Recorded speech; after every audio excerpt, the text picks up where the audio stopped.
Assalamualaikum warahmatullahi wabarakatuh. Bismillah, alhamdulillah. Wassalatu wassalamu ala rasulillah. Sayyidina wa maulana Muhammadin ibn Abdillah. Wa ala alihi wa sahbihi wa mawalah. Amma ba'dah. Pemirsa yang dirahmati Allah. Syukur alhamdulillah. Yang mana kita pada kesempatan ini masih diberikan nikmat rahmat dari Allah Subhanahu wa Ta'ala, sehingga kita semua bisa berjumpa lagi dalam keadaan sehat wa afiyah. Pemirsa yang dirahmati Allah, marilah kita sama-sama mengikuti tausiah dari Syekh Kiai Haji Mukhlason Rosyid, pengasuh Pondok Pesantren Jaya Baru dari Bangsal Mojokerto. Semoga apa yang disampaikan nanti bisa memberikan tambahan ilmu bagi kita semua. Amin, amin, ya rabbal alamin. Assalamualaikum warahmatullahi wabarakatuh.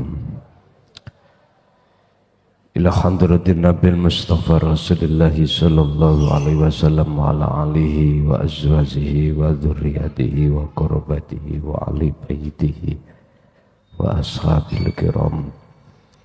Wa ila jami'il anbiya wal mursalin wal awliya was syuhada was salihin wat tabi'ina tabi'ina salihina ila yaumiddin, khususan ila jami'i man ta'allama fi hadal kitab wa ghairuhum lahumul fatihah. Bismillah.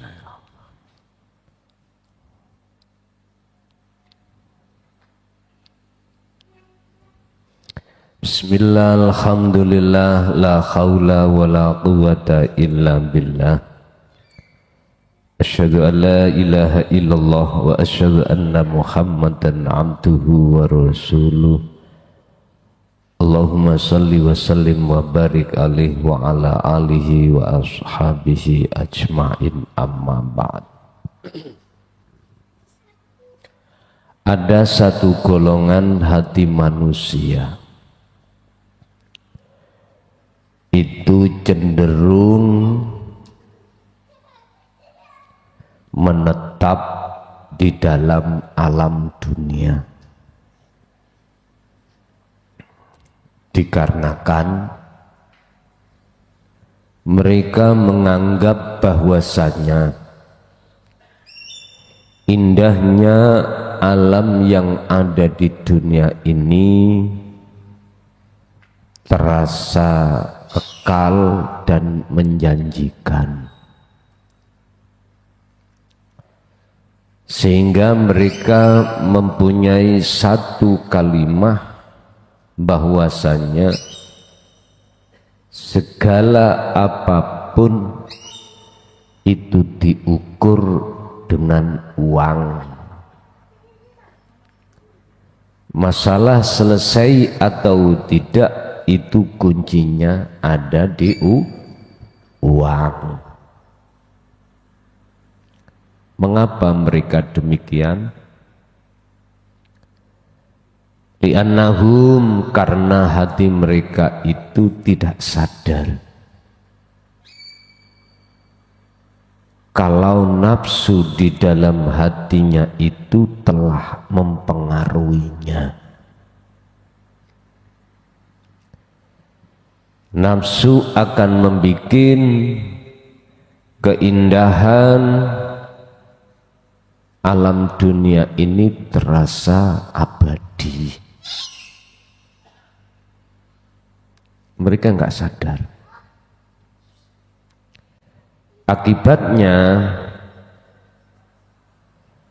hatinya akan semakin tebal dan gelap tutupnya, sehingga segala ibadah apa yang mereka lakukan yang katanya ini adalah bekal akhirat, semua jadi omong kosong. Omong kosong. Kuncinya karena mereka nggak sadar kalau selama ini hatinya itu terpengaruh dengan tipu daya nafsu di dalam dirinya. Hal ini tidak ubahnya seperti kisah sejarah tarikh Nabiullah Adam yang tergoda oleh bisikan-bisikan setan pada saat itu. Tingkatan Nabi Adam sebagai nabi dan rasul pun terjerumus di dalam bisikan nafsu atau iblis. Sebetulnya itu Adam yang ada pada diri Anda, ya jiwa Anda itu. Sebetulnya itu maksudnya. Cuman syariatnya dulu. Kan Allah sudah dawuh, aku ndadekno menjadikan manusia di bumi ini sebagai khalifah, pemimpin. Ya Anda semuanya ini. Jiwa yang kumaksud itu jiwa, bukan jasmani. Jiwa ditaruh di dunia berarti lewat jiwa harus disatukan terhadap jasmani. Terus jiwa diperintahkan untuk membimbing dan mendidik terhadap juz-juz seluruh apa jasmani ini. Bapak Ibu, akhirnya kita tidak akan pernah mengerti kalau alam akhirat itu sekarang, karena tertutup dengan alam dunia. Ini yang membatasi. Jadi alam akhirat itu alam yang dimana saat ini sudah terjadi. Kita tidak tahu dikarenakan tertutup oleh alam dunia. Bentuknya kita bersukaria, mengikuti apa yang menjadi yuwaswisu fi sudurin nas. Bisikan-bisikan itu indah, itu menjanjikan, itu penting dan lain sebagainya. Kalau dunia ini kita kembalikan kepada jasmani, yes memang, karena tempatnya jasmani ini di dunia. Tapi ruhani yang kumaksud, jikalau ruhani terpengaruh dengan bisikan nafsu dalam diri kita masing-masing, otomatis ruhani tidak akan pernah mau keluar dari alam dunia menuju alam akhirat. Enggak mungkin. Inilah Pak yang menjadi kegelapan hati kita dan wajibnya Anda untuk melakukan tindakan keluar dari kepentingan nafsu itu. Berarti mana? Tinggalkan alam dunia, masuk di dalam alam akhirat. Dan kunci cara sudah kami katakan sederhana, Anda untuk jiwa Anda untuk tinggalkan alam dunia. Berkenaan dengan hal itu Bapak Ibu, pada kesempatan malam hari ini kita akan membahas tentang masalah potret hati atau jiwa seseorang, dan disitulah munculnya asbabun nuzul perintah untuk merubah karakter sifat jiwa kita yang asalnya duduk di alam dunia, disuruh untuk lekas kembali ke alam akhirat. Faslun utawi iki la fasol iku ghairun, ngerubah sira cilikno dedek cekak bengu aja diulak-ulak ae wis enak-enak ngarep nang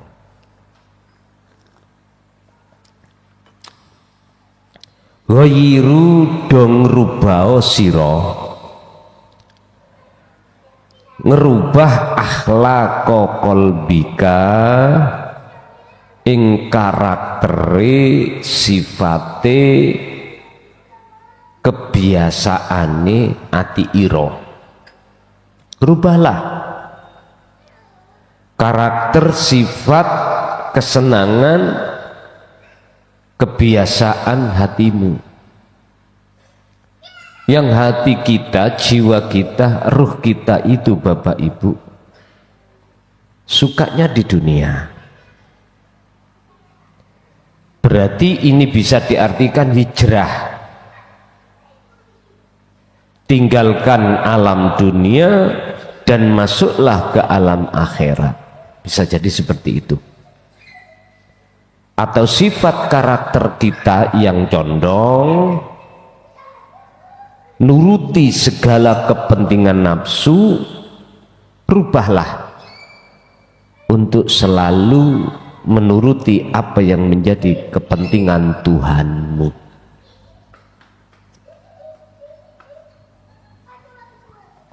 Tabi'atu qalbil insani utawi karakter sifat kebiasaane atine menungso iku nauani ana rong werna.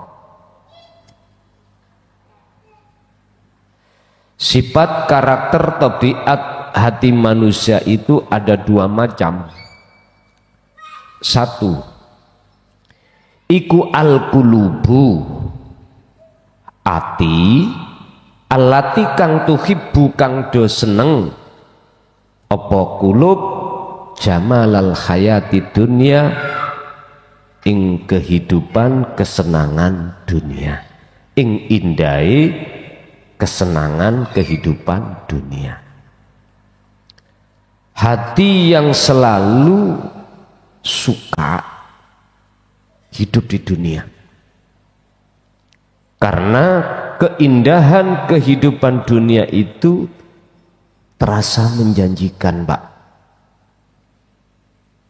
Terasa menjanjikan. Enak PE nek aku rabi. Nek wis rabi enak PE nek duwe anak. Tambah ngeluh kan. Mengenak-enak atiku istiqomah dzikir. Mbok arek-arek blonjone.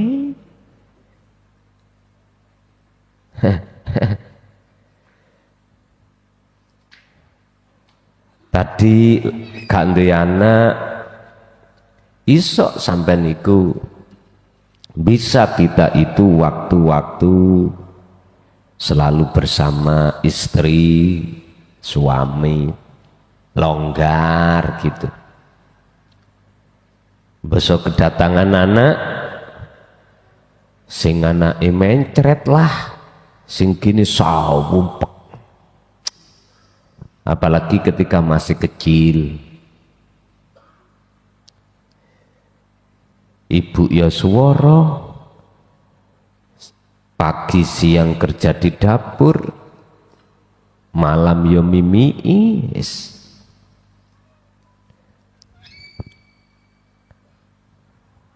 Cari soro. Memang gitulah. Manusia yang tidak menyadari memang seperti itu. Tapi bukan berarti, jangan diartikan, oh kalau gitu sudah yang laki nggak usah nikah, perempuan nggak usah nikah, seperti kaum Lut itu, laki suka laki cekak meteng misalnya ngono. Bukan berarti Allah menghadapkan perkara yang satu sisi seakan-akan nambahi soro, ndak.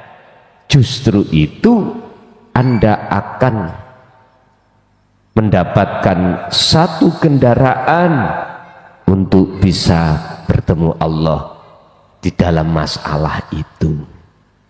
Itu kalau disadari, jangan langsung diambil kesimpulan satu sisi, jangan. Qulubuhum utawi atine mereka piro-piro atine ingsan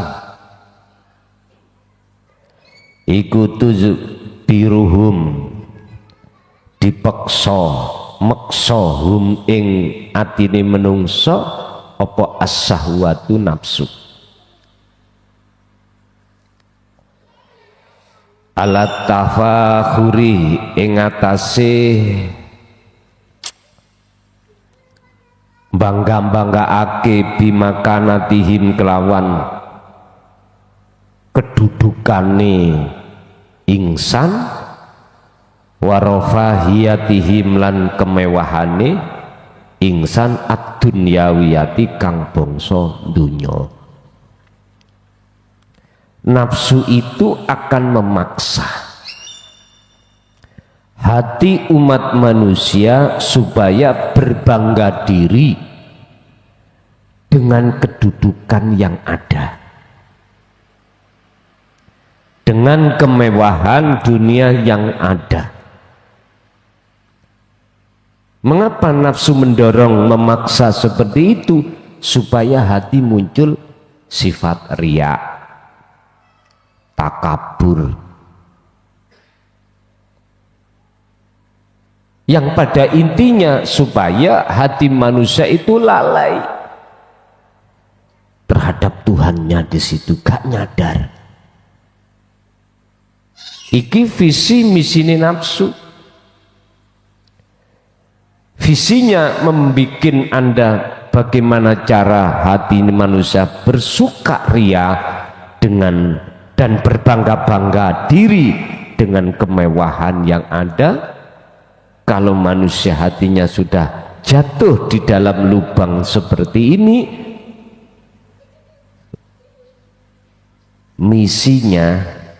visinya adalah hati akan lalai pada Allah. Ya hanya ini rumusnya sudah. Berarti sukses visi dan misinya nafsu.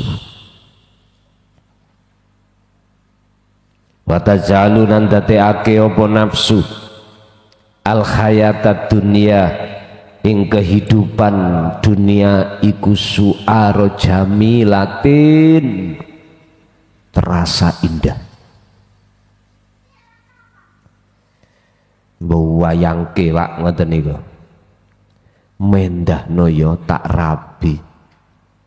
Mbok piye? Mendahno. Durung ro sampean ku nek wis dirapi tenan delek. Wis gak iso obah sampean. Biasa iso ngopi ambek kanca-kancane. Arepe budal ngono digegemi. Ayo budal. Ulihno nang omahe wong tuwaku ae. Lah ben bengi ditinggali. Gak iso sampean. Makanya cari kata dunia mengatakan orang terkuat adalah wanita. Wis sing diwedeni kiai, sing ditakuti santri iku bojone. Nek wis bojone melilik ngono wis gak wani pisan. Iya, orang yang dihormati satu kampung katakanlah, beliau itu takutnya pada istri wis masyoto walaupun brengos sampai jelaprang nek wis kena istrinya sendiri pepleh wis kalah pun kereng ini ambek masyarakat bawahane wis kau wereng anak buah dipisu-pisui bojone dhewe wis langsung pepleh. Mengapa demikian? Bisa menjawab dhewe ngoten niku.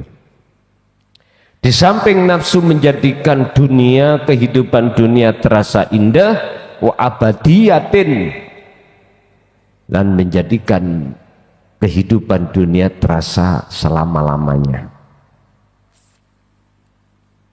Wa fi nihayati, kalau Anda biarkan itu, wa fi nihayati lan ing dalem pungkasane, iku ing dalem pungkasane, yan sauna padha lali sapa kulubun nas atine menungso yaumal mauti ing dina kematian. Wis kadung joget ibarate ya, wis kadung terbuai dengan keindahan kemewahan dunia, udah Pak, lali kita dengan hari esok yang pasti akan datang, yaitu kematian.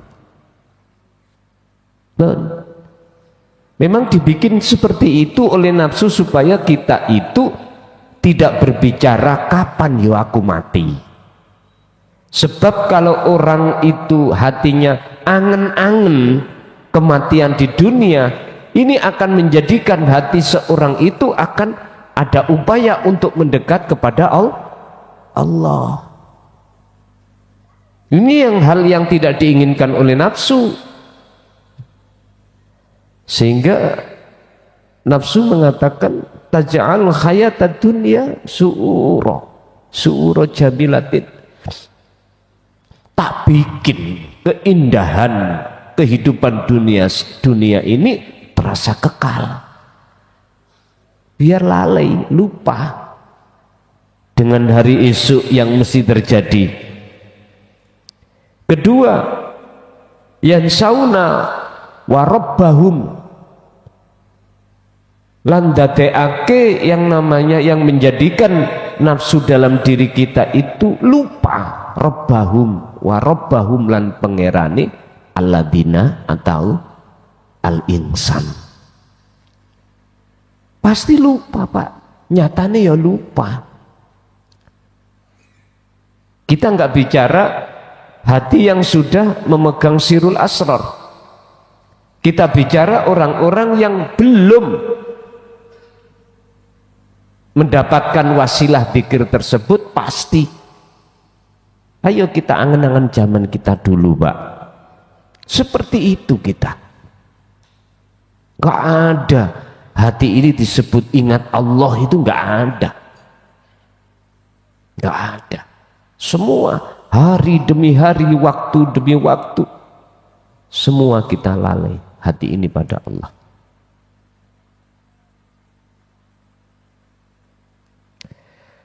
Hal itu terjadi hatta ya'tiya, sehingga teko opo al mautu, ajal.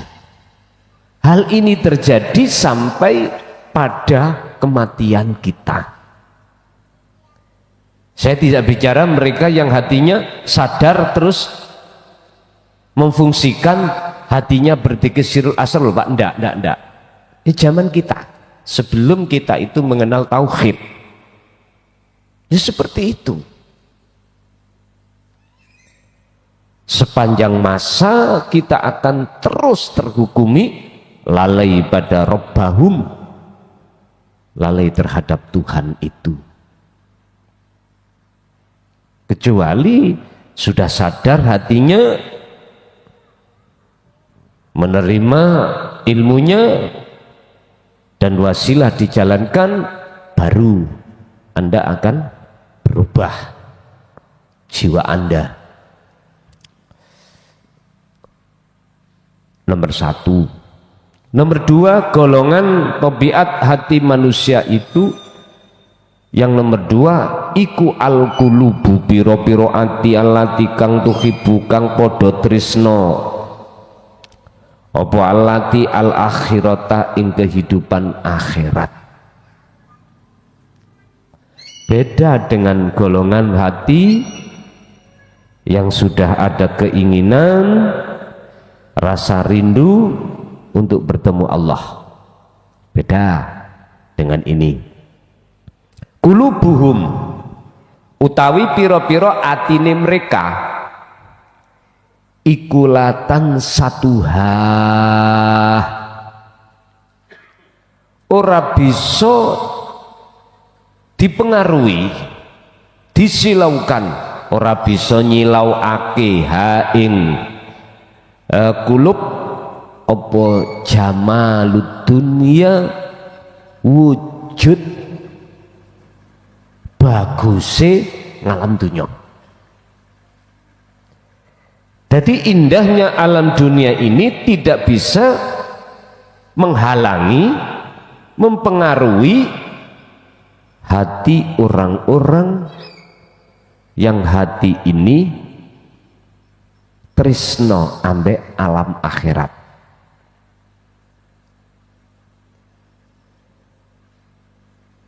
Walaupun dia masih ada di dunia, artinya masih hidup di dunia jasad ini, apalagi dia sudah tinggalkan jasmani alam dunia.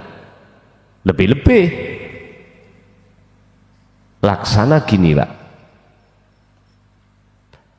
ning dunia ini laksana jenengan menjadi ikan hidup di air yang keruh.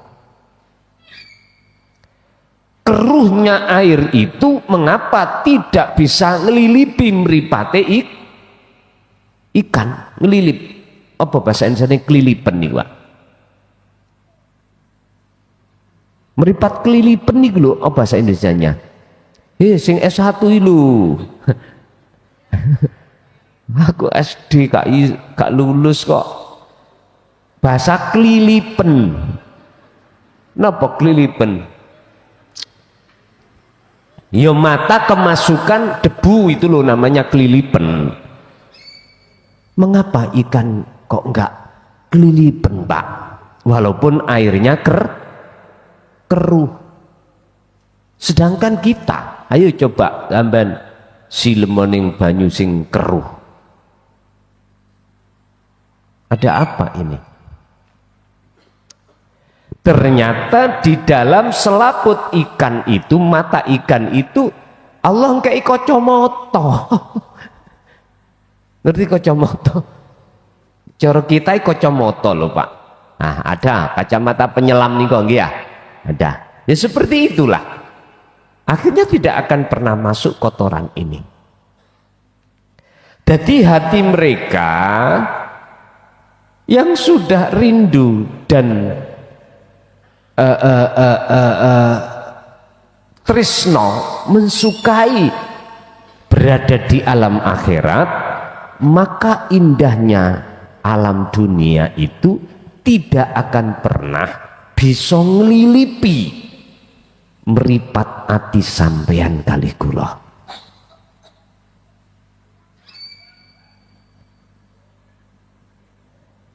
Nggih ngapunten Kang Kathah. Ngene iki kan ya tingkat-tingkat delok kacamata sampeyan iku model ya apa. Ada kacamata mitasi ya. Ada yang ori. Tergantung kacamata sampeyan kacamata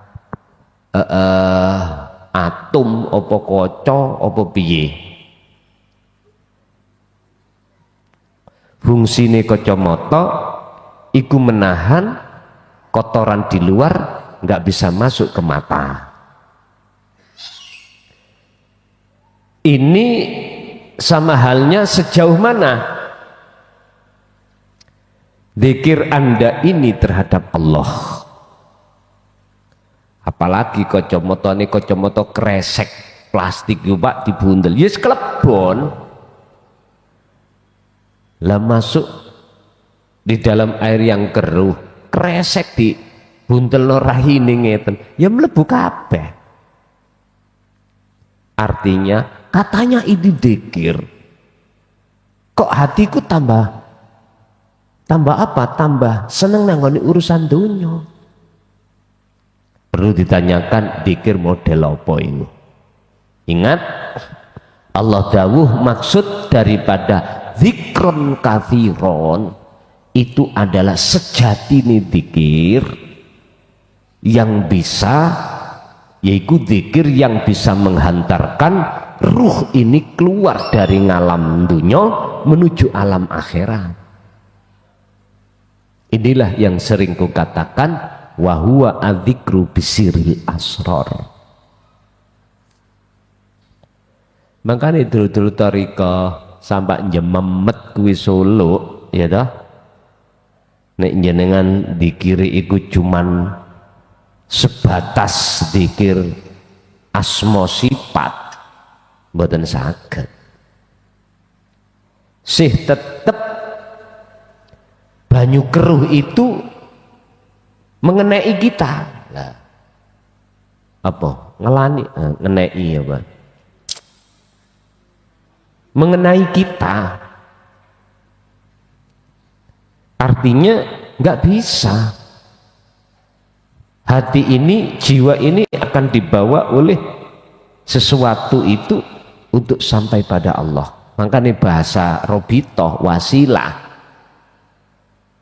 Silakan Anda wasilah itu sanadnya itu sebatas manusia.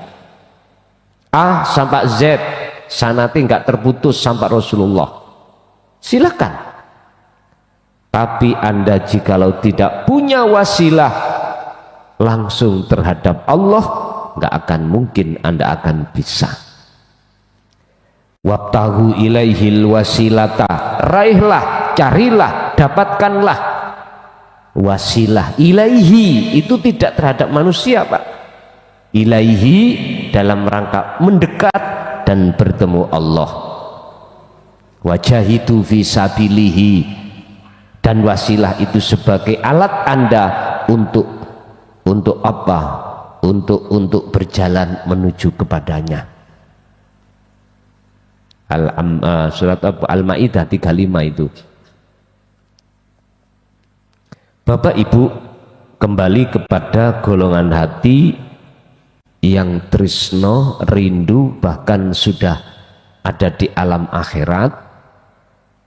Keindahan dunia itu tidak akan pernah bisa mempengaruhi terhadap hatinya. Sebab apa? Li'annahum krono sak temene manungso iku roja'u wis bali ilal akhirati maring alam akhirat, karena jiwanya sudah ke akhirat, sehingga bisa membedakan mana keindahan yang sebetulnya.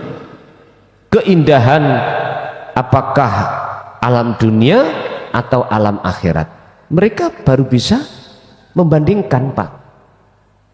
Nah kalau kita belum tahu, belum pernah masuk alam akhirat, ya mesti kita mengatakan keindahan alam dunia tiada duanya, otomatis. Makanya satu sisi itu mengapa jenengan didorong dengan ilmu tauhid dan lakuni tauhid, supaya jenengan iki dijerungkakno songko alam dunia menuju ngalam akhir. Apa dijerungkakno itu Pak? Didorong.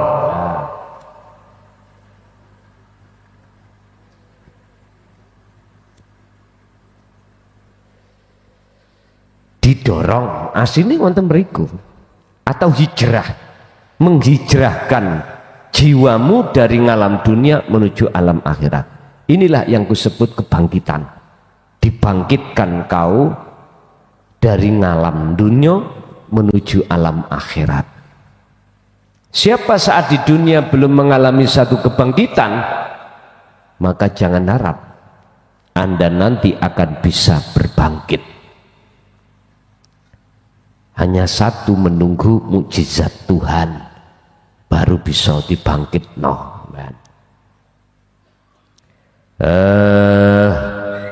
Wamalan opo jamalul akhirati utawi keindahan akhirat.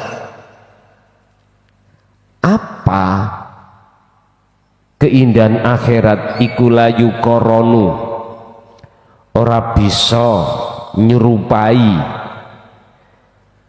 bijamali dunia kelawan keindahan alam dunia.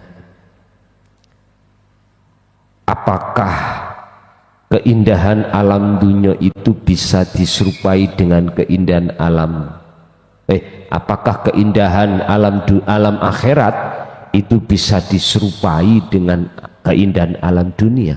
Jawabnya tidak. Bagi siapa? Ya bagi mereka yang hatinya minimal sudah ada kecondongan perjalanan ke alam akhirat. Lebih mereka yang sudah sampai alam akhirat. Sedangkan golongan kita yang belum masuk di dalam kembali ke alam akhirat nggak bisa untuk membedakan di antara keindahan itu. Lianna jamalal dunya krono sak temeni kehidupan indahnya alam dunya iku qad dhahaba, teman-teman rusak, hilang fi nadharihim ing dalem peningal atine ingsan tadi. Mengapa keindahan alam dunia itu tidak bisa diserupakan atau keindahan alam dunia itu tidak bisa menyerupai keindahan alam akhirat? Karena keindahan alam dunia bagi hati beliau itu sudah rusak. Mengapa bagi beliau itu sudah rusak? Karena hati beliau sudah masuk di alam akhirat. Sami kalih ngoten. Maune Pak, kita itu nikah, waktu pacaran lah indah. Lah ngoten nggih. Wis gak lakinya, gak perempuannya.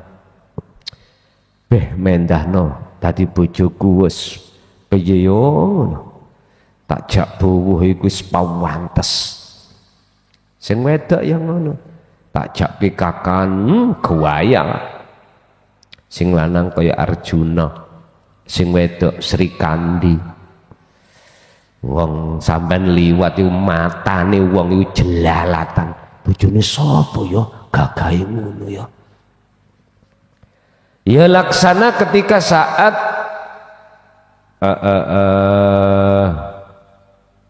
sinten sing seneng kalih Nabi Yusuf iku? Zulaikha. Ketika saat Zulaikha memandang wajahnya Nabiullah Yusuf, wis bahasane mendahno.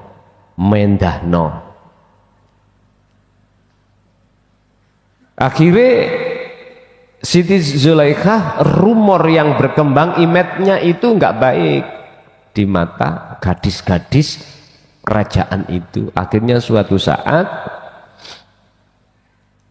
Siti Zulaikha mengadakan satu acara. Cek roh matane wong-wong iku sapa sing gak kesensem menyang Nabi Yusuf. Wong aku kesensem, coba cek gak mai itu delala Pak. Katakanlah di dalam satu gedung yang luas seluruh gadis-gadis itu dibawahi apel sama lading, disuruh mengupas. Ketika kode dikatakan kupas, dikupas. Yusuf dikongkon liwat. Tik. Napa nika jenenge nek TV ngene kok?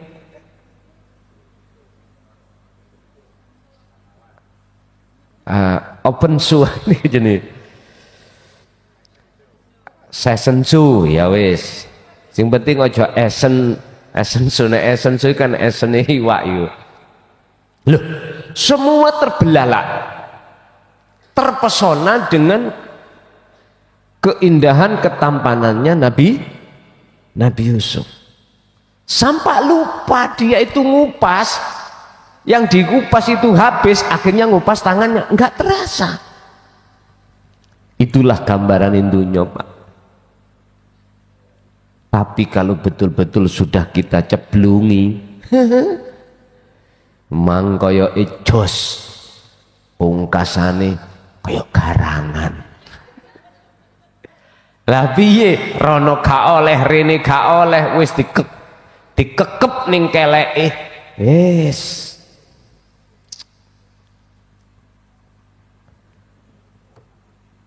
Itulah Pak, memang sifat di dunia memang seperti itu. Menipu, fata morgana. Sekarang terlepas dari kekangan. Cantik kok koyo opo jenengan Bu pada saat umur 20 sampai 30. Gagal ya opo Pak kita seperti Arjuna umur segitu. Coba nanti kalau sudah 70 80 udah hilang semuanya apa yang tadinya kita bangga-banggakan, musnah sudah. Nggih. Yuga kula mawon nek untu tak coplok niki diceluk nenek huhu kok kula gak ngapleki ya. Jadi kula keloni mboten turun kakek huhu, sing gak ngono kula diceluk kelinci lah ngono. Lah, anak sekecil itu mengerti apa maneh yang lainnya. Insyaallah berarti sifat keindahan, kemolekan dunia itu dikatakan itu bujuk karena tidak kekal. Ada masanya sendiri. Bon. Bagi mereka dalam pandangan hati, Pak, dalam pandangannya hati orang-orang yang sudah makrifat pada Allah itu, ketika memandang alam dunia, satu, indahnya alam dunia tidak bisa mempengaruhi. Kedua, indahnya itu lebih indah daripada apa yang ada di alam akhirat. Itulah yang dimaksud wajahi Allah. Ya sudah, semuanya itu tidak ada yang mengenal rusak, nggak ada. Wa manan utawi sapane wong iku ro'a wis ningali sapa man al akhirata ing alam akhirat. Wong sing diarani wong sing wis ndelok alam akhirat iku ya apa ta, Pak? Hati sampean dalam kondisi tidak merasa diri kita wujud, diri kita yang bergendak, diri kita yang melakukan, itu sudah nggak ada. Justru otomatis akan muncul diri ingsun, hidup Allah itu yang bergendak. Inilah yang kumaksud jenengan iki sudah melihat indahnya alam akhirat. Barang siapa yang sudah tahu keindahan alam akhirat, ya fakot halaka, monggo teman-teman rusak opo jamalud dunia, keindahan alam dunia. Nah, keindahan alam akhirat itu ya ada di istri, ada di suami, ada dimanapun, dimana-mana pun.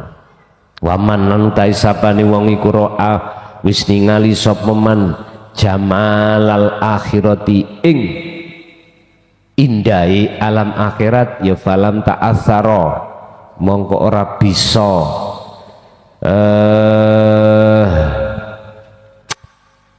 mempengaruhi apa bijamali dunia kelawan indai ngalam dunia. Siapa yang sudah Allah tetapkan masuk dan mengetahui alam akhirat, maka segala hal keindahan alam dunia itu tidak akan bisa mempengaruhi dirinya. Ya, seperti ikan yang hidup di air keruh, berjalan kemanapun tahu, boten nabrak-nabrak, boten, walaupun keruh loh ya, apalagi tidak keruh. Wong keruh aja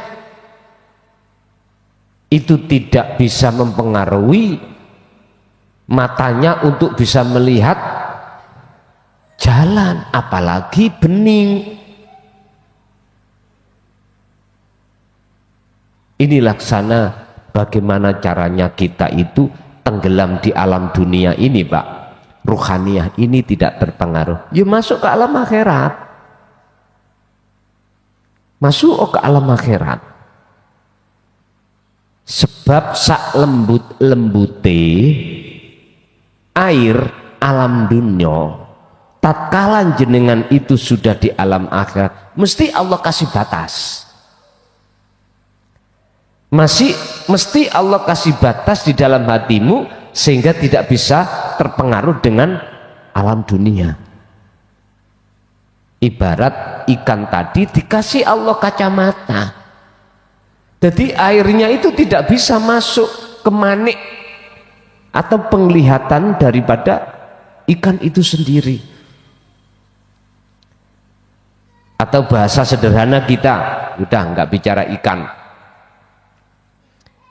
anggap aja beleduk tok iki Pak, beleduk.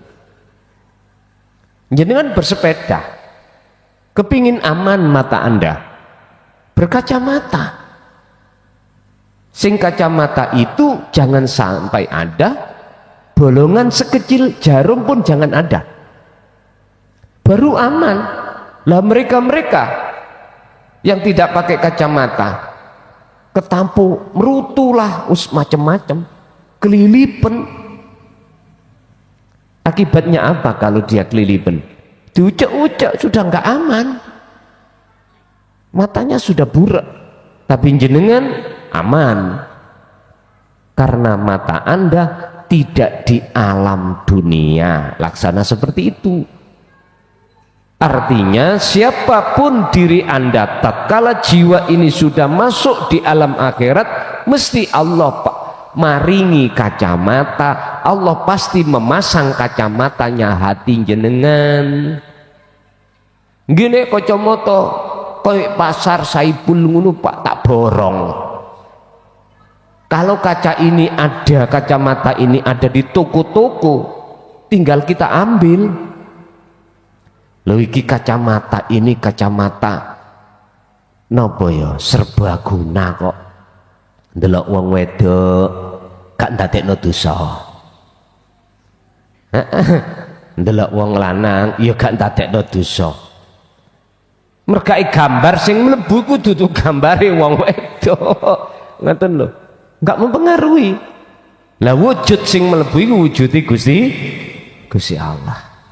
Manten meriku sebetulnya. Bapak Ibu hadirin, lah untuk bisa mendapatkan kacamata serbaguna itu cuman satu.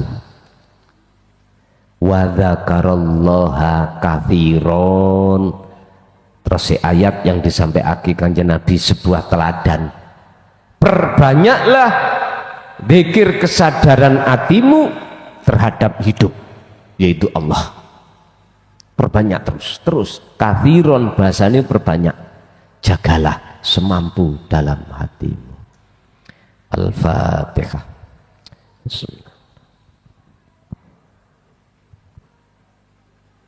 Akhirul kalam. Assalamualaikum warahmatullahi wabarakatuh. Pemirsa yang dirahmati Allah, begitu tadi uraian dari Gus Mukhlason Rosyid. Semoga apa yang disampaikan tadi bisa menjadikan tambahan pengetahuan bagi kita, yang akhirnya apa yang kita lakukan, utamanya dalam masalah ibadah kita, menjadi sempurna. Demikian dari kami, kurang lebih mohon maaf. Wassalamualaikum warahmatullahi wabarakatuh.